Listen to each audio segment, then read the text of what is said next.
ఈరోజు ఎస్పీ గారిని కలిసి తాడిపత్రిలో ప్రజాస్వామ్య పద్ధతుల్లో పార్టీ కార్యక్రమాలు నిర్వహించడానికి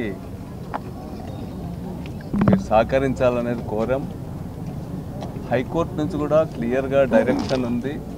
తాడిపత్రి నియోజకవర్గానికి పెద్దారెడ్డి గారు పోవచ్చు, వారికి సమాచారం ఇచ్చి పొమ్మన్నారు. మేము చాలా సంయమనం పాటించాం పార్టీగా. నా తెలిసినంత వరకు వెంకటరామరెడ్డి గారు పెద్దారెడ్డి గారు ఒక 10 సార్లు కలిసి ఉంటారు ఇప్పటికీ ఎస్పీ గారిని. మేము తాడిపత్రికి పోవడానికి అవకాశం కల్పించమని కోర్టు పోయి కూడా డైరెక్షన్ తెచ్చిన తర్వాత కూడా అలౌ చేయకపోవడం అనేటువంటిది సరైనది కాదు. ఇప్పుడు అక్కడ లా అండ్ ఆర్డర్ ప్రాబ్లం వస్తుందేమో అనేటువంటిది వాళ్ళ అనుమానం.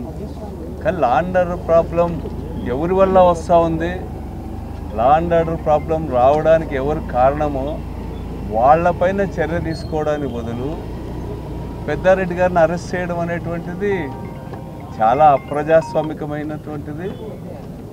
అదేవిధంగా ఇప్పుడు కూడా ఆయన దృష్టి తీసుకొచ్చినాం. మేము ఇదేదో పెద్దారెడ్డి గారు ప్రభాకర్ రెడ్డి గారు లేకపోతే ఎస్పీ గారు వీరి మధ్య సమస్యగా మేము చూడడంలో ఇది ఈరోజు రాష్ట్ర ప్రభుత్వంలో ఉన్న పెద్దల డైరెక్షన్ మేరకే ఇది జరుగుతూ ఉంది.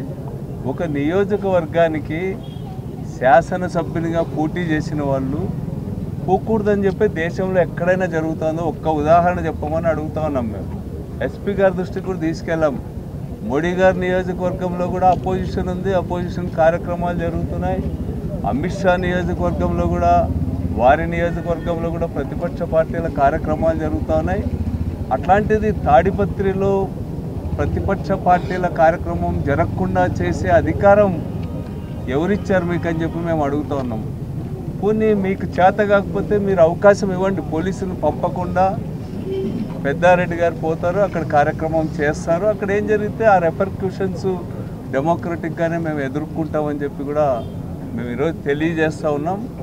మీరు పోలీసులు ఎవరికి రక్షణ ఇస్తూ ఉన్నారు?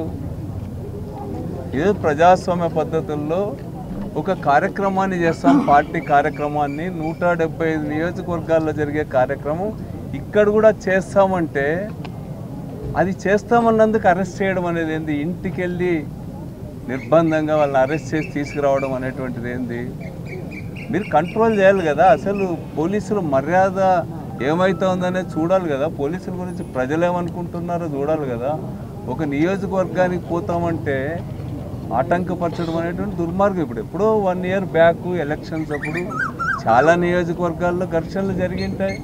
1 ఇయర్ అయిపోయింది. అప్పుడు ఏదో ఘర్షణ జరిగినంత మాత్రాన శాశ్వతంగా నియోజకవర్గానికి పోకుండా చేసే అధికారం మీకేముంది? ఇదేదో ప్రభాకర్ రెడ్డి గారు ఎస్పీ గారు చేస్తున్నారని నేనైతే అనుకోవడం. ఇది స్పష్టంగా రాష్ట్ర ప్రభుత్వ పెద్దలు చంద్రబాబు నాయుడు గారు లోకేష్ గారి ఆదేశాల మేరకే ఇట్లాంటి నిరంకుశ పద్ధతుల్ని అనుసరిస్తూ ఉన్నారు.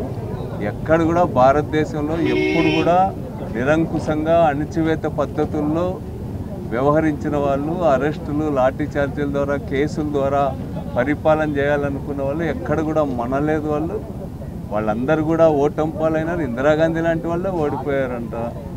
అట్లాంటప్పుడు దీనివల్ల రాజకీయంగా ఫైట్ చేయండి. మీరు రాజకీయంగా మీరు పెద్దారెడ్డి ఏం విమర్శిస్తారు విమర్శించండి. మేము మీ పార్టీ లేకపోతే మీరు చేస్తున్న వాటిని మేము విమర్శిస్తాం. అంతేగాని ప్రజలు అంతిమంగా నిర్ణయించాలి తప్ప మేము ఒత్తిడి పద్ధతుల్లోనో లేకపోతే అధికారాన్ని అడ్డు పెట్టుకునో మేము మీ యాక్టివిటీని అలౌ చేయడం అనేటువంటిది మేము కూడా అంగీకరించము.